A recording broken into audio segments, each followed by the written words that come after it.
बिसलरी की खाली पानी की बोतल जिसे पानी पीकर फेंक दिया जाता है, लेकिन फेंकना नहीं है दोस्तों। आप गरम तार करेंगे, उसके बाद इसके ढक्कन में छोटे छोटे से होल बना लेंगे। होल नज़दीक होने चाहिए ताकि जब हम इसमें पानी भरें तो पानी अच्छे से बाहर आ जाए। पानी इतना भरना है, 3 इंची लगभग खाली होना चाहिए। कैप लगाने के बाद जब किसी पॉट में आप पानी देंगे तो पानी एक जगह इकट्ठा नहीं होगा, इक्वली सारी जगह पानी आ जाएगा।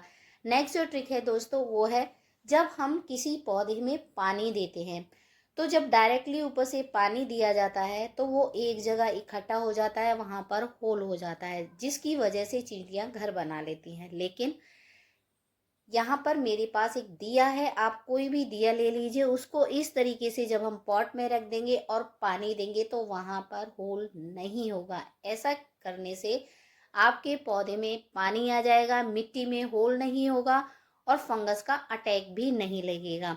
इस तरीके से पानी देने से अच्छे से पानी जो है नीचे तक गमले में चला जाता है और ड्रेन आउट भी इजीली हो जाता है।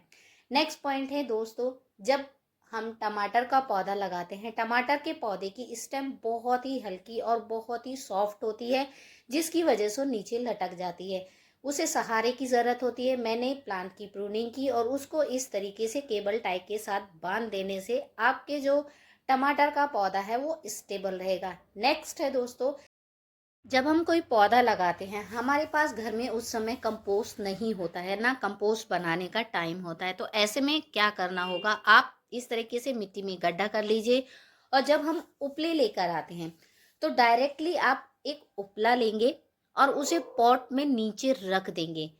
इससे क्या होता है कि जैसे जब हम नर्सरी से पौधा लगाते हैं, इसके बाद इसमें 1 इंची की लेयर आपको मिट्टी की करनी है और पौधा लगा देना है। इससे आपको खाद देने की ज़रूरत नहीं पड़ेगी। नेक्स्ट ट्रिक है दोस्तों, जब हम नर्सरी से पौधा लेकर आते हैं, जब उसे पॉट में लगाते हैं तो इस तरीके से उसे खाली कर ले। पहले पॉली बैग को रखकर उसके चारों तरफ मिट्टी इस तरीके से भर दें और भरने के बाद जब आप इस पॉली बैग को बाहर निकालेंगे तो पॉली बैग के साइज का होल इस पॉट में हो जाता है। इस पॉली बैग को आप मिट्टी से अलग कर लें। मिट्टी से अलग करने के बाद आप इस पौधे को डायरेक्टली इस होल में लगा सकते हैं। ना तो आपको बार बार मिट्टी निकालनी होगी और ना ही आपको बार बार मिट्टी डालने की ज़रूरत पड़ेगी। तो देखिए इस तरीके से हमारा पौधा लग जाता है, कोई भी झंझट नहीं होता और पौधा बिल्कुल हेल्दी रहता है। नेक्स्ट जो टिप है दोस्तों, जब हम कोई भी बेल वाला पौधा लेकर आते हैं तो मॉस स्टिक हम बाजार से लेकर आते हैं, लेकिन नहीं, घर में ही इजीली बना सकते हो। कोई भी प्लास्टिक का पाइप हो, वाइपर हो, उसका आप यहाँ पे इजीली इस्तेमाल कर सकते हैं। अगर लोहे का पाइप है तो उसे प्लास्टिक से रैप कर लीजिए ताकि जब हम पौधे को पानी दें तो वो जो लोहे का पाइप है जंग लगकर जल्दी से खराब ना हो। इसके बाद ये जो सूखी घास है, ये चावल की घास है, इसको फेविबॉन्ड की हेल्प से पूरे अच्छे से पाइप में एक तार के सहारे बांध दिया गया है, जिससे कि पौधे की एक मॉस स्टिक तैयार हो जाती है। बेल को इस तरह लगाइए और मॉस स्टिक जो ट्रेलिस हमने तैयार किया है उसको इस तरीके से प्लास्टिक हुक से या फिर वायर के हुक से सिक्योर कर देंगे। इस तरीके से जो बेल है वो ऊपर की तरफ चढ़ेगी। जब बेल ऊपर की तरफ चढ़ती है तो बहुत अच्छी ग्रोथ करती है।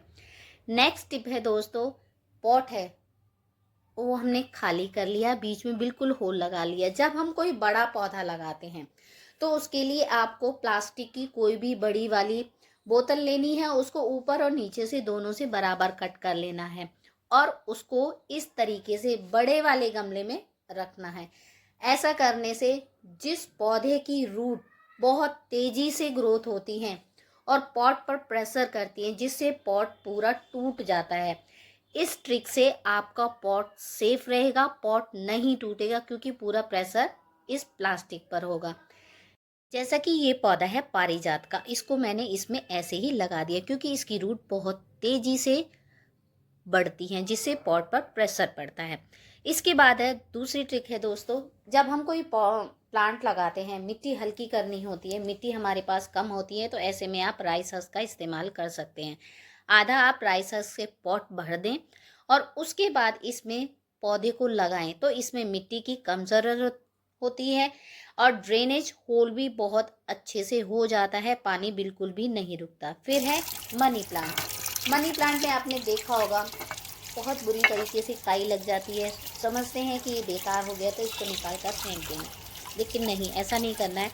आप मनी प्लांट को निकालेंगे और उसमें नीचे जितनी भी काई लगी है आप उसको, या तो हैंड वॉश है आपके पास या कोई लिक्विड है आपके पास, तो उसमें अच्छे से इसको वॉश करेंगे, इसकी जड़ों को।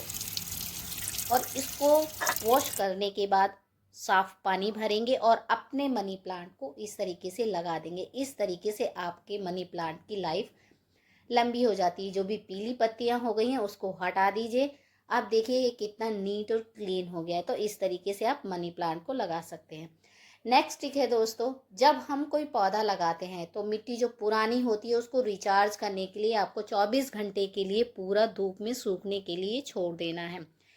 जो भी इसमें हार्मफुल बैक्टीरिया होते हैं वो पूरी तरीके से ख़त्म हो जाते हैं। अगर ऐसा नहीं करेंगे तो आपका पौधा जल्दी से ख़राब हो जाता है। जब मिट्टी को पूरी तरीके से धूप में सुखा दिया जाए तब आप इस मिट्टी में अपना कोई भी पौधा लगा सकते हैं। नीचे आप हल्का कोई भी फिल कर दीजिए, या तो आप छोटे छोटे कंकड़ डाल दीजिए, राइस हस्क डाल दिए, फिर आप इसमें कोई भी अपना पौधा लगाइए। पौधा बहुत अच्छे से ग्रोथ करता है और पौधे के खराब होने के चांस भी बिल्कुल ख़त्म हो जाते हैं। जिन छोटी छोटी टिप को अपनाने से ही आप एक अच्छे गार्डनर बन सकते हैं।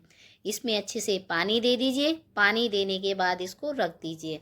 इसके बाद टिक है दोस्तों, जब हम किचन में काम करते हैं, सब्जियां काटते हैं, उसमें जब सब्जियां हम धोते हैं तो उसका जो पानी होता है, जैसे आलू है, मटर है, और मान लीजिए आप गाजर है या कोई भी हरी सब्जी आप कट करते हैं, उसमें आप साफ करके सब्जी बना लेते हैं, लेकिन वो जो पानी बचता है उसमें सारे सब्जी के न्यूट्रिएंट आ जाते हैं। उसको फेंकना नहीं है बल्कि उसको आपको पौधे में देना है। पौधे में देने से आपके पौधे की ग्रोथ तेजी से होगी। इसके बाद जो पॉइंट मैं बता रही हूँ दोस्तों, इस समय बहुत ठंड हो गई है। पौधों की जड़ों को बचाने के लिए आप यहाँ पर इस तरीके से जो चावल की घास होती है उसको मल्चिंग के रूप में इस्तेमाल कर सकते हैं। इसके बाद ट्रिक है दोस्तों, जैसे कि कोई भी हमारे पास सीडलिंग पॉट नहीं होता है या कोई सीडलिंग ट्रे नहीं होते, तो ऐसे में आप जो एग ट्रे होती है उसका इस्तेमाल कर सकते हैं। इस तरीके से बराबर इक्वली आप राइस हस्क में या फिर कोकोपीट में कोई भी आपके पास सीड है, जैसे सीजनेबल मेरे पास ये सीड है, इस तरीके से आप सारे सीड को इजीली इसमें ग्रो कर सकते हैं। बहुत जल्दी से प्रोपोगेट हो जाता है। जब अच्छे से इसमें हो जाए तब आप निकाल कर इसको रिपोर्ट कर लीजिए। आपको नई सीड ट्रे लेने की ज़रूरत नहीं है, ये बहुत ही आसान तरीका है। कोई भी सीड आप इसमें लगा सकते हैं। इसके बाद जो टिप है दोस्तों वो है ये अंडे के छिलके। अंडे के छिलके एक नेचुरली कैल्शियम से भरपूर होते हैं। इनको अच्छे से आप धूप में सुखा लीजिए धोकर और क्रश कर लीजिए। बहुत महीन पाउडर बनाने के बाद आप इसको स्टोर कर सकते हैं और अपने किसी भी पौधे में दे सकते हैं। इससे पौधे की स्टेम बहुत ज़्यादा मजबूत होती है, पौधा आपका कमज़ोर नहीं रहेगा। नेक्स्ट टिक है दोस्तों, जैसे कि हम कभी भी कंपोस्ट बनाते हैं तो उसमें उपले ले लीजिए, उसके बारीक टुकड़े कर लीजिए। एलोवेरा की जो पत्तियां होती हैं उसके छोटे छोटे से पीसेस करके आप उस कंटेनर में डाल दें। फिर थोड़ा सा गुड़ लीजिए, उसको पानी में थोड़ी सी देर के लिए भीगने के लिए छोड़ दीजिए ताकि वो अच्छा सा पूरे भीग जाए। जब ये अच्छे से पूरा भीग जाएगा, पूरा मिक्स इसमें हो जाएगा, तो इसका कलर बिल्कुल चेंज हो जाएगा कुछ इस तरीके से। जब ये पूरा इसमें मिक्स हो जाए तो जो हम कंपोस्ट बना रहे हैं उसमें इसको अच्छे से भर दीजिए नीचे तक। ये नीचे तक जाना चाहिए। इसमें बहुत अच्छे बैक्टीरियाज होते हैं जो मल्टीप्लाई होते हैं और कंपोस्ट को बहुत जल्दी से जल्दी बनाते हैं। आपका कंपोस्ट जो है, जो 1.5 से 2 महीने में बनता है, वो लगभग आपका 15 दिन के अंदर ही बनकर तैयार हो जाएगा। इस तरीके से उसे ढक दीजिए। प्रॉपर पूरा नहीं ढकना है, थोड़ा सा खुला आपको छोड़ना है। जब आप देखेंगे आपका कंपोस्ट बहुत अच्छे से बनकर तैयार हो जाता है। अगर अंडे के छिलकों को कंपोस्ट बनाते वक्त उसमें डाल दिया जाए तो स्मेल बिल्कुल भी नहीं आती है। एलोवेरा को ऐड करने से भी कंपोस्ट बनाते वक्त स्मेल नहीं आती है। जब भी आप कंपोस्ट बनाते हैं तो एलोवेरा को ज़रूर ऐड करें। इसके बाद है दोस्तों केले। केले हम छिलके हैं बहुत सारे ऐसे ही फेंक देते हैं बेकार समझकर, लेकिन नहीं, उनको आप लीजिए, धूप में अच्छे से सुखाइए और उनका बारीक पाउडर बनाकर आप पौधों की जड़ों में देंगे तो पौधे की ग्रोथ तो अच्छी होगी, साथ ही साथ वो फ्लावरिंग और फ्रूटिंग भी करता ही है। इस तरीके से आप केले का छिलके का इस्तेमाल करेंगे तो आपको ज़्यादा कोई ऐसे फर्टिलाइज़र की ज़रूरत नहीं होगी। नेक्स्ट टिप है दोस्तों, जब हम सब्ज़ी बनाते हैं तो छिलके हमारे पास बहुत सारे ऐसे ही हो जाते हैं और डस्टबिन में फेंक देते हैं, लेकिन फेंकिएगा नहीं। कोई भी आपके पास छिलके हैं, आलू के हैं, प्याज के हैं या भी और कोई भी सब्जी है, एक कंटेनर लेंगे, उसमें इस तरीके से सभी सब्जियों के छिलकों को, गर्मी है तो 4-5 दिन में तैयार हो जाता है, सर्दी है तो थोड़ा सा लंबा टाइम लगता है। पानी के साथ आप इसको छोड़ दीजिए। आप देखेंगे 4 से 5 दिन के बाद जब ये अच्छे से बन जाता है तो इसको छानिए और अपने किसी भी पौधे में देख सकते हैं। फलों वाले पौधे हों, सब्जियों वाले पौधे हों या हरी पत्तियों वाले पौधे हों, छोटे हों या बड़े हों, जब ये फर्टिलाइज़र तैयार हो जाए अपने किसी भी प्लांट को आप पानी के साथ डाइल्यूट करके दे सकते हैं। आप देखेंगे आपके पौधे की ग्रीनरी बहुत अच्छे से बन जाती है।